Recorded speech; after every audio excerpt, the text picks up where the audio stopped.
இது இங்கே இருக்குது.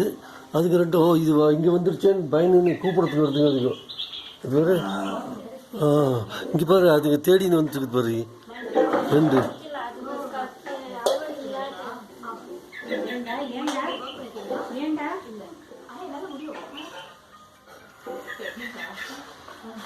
அது கூப்பிட்றதுக்கு வருதுங்க, இதை கூப்பிட்றதுக்கு வழி தெரியாது வந்துடுச்சுன்னுட்டு.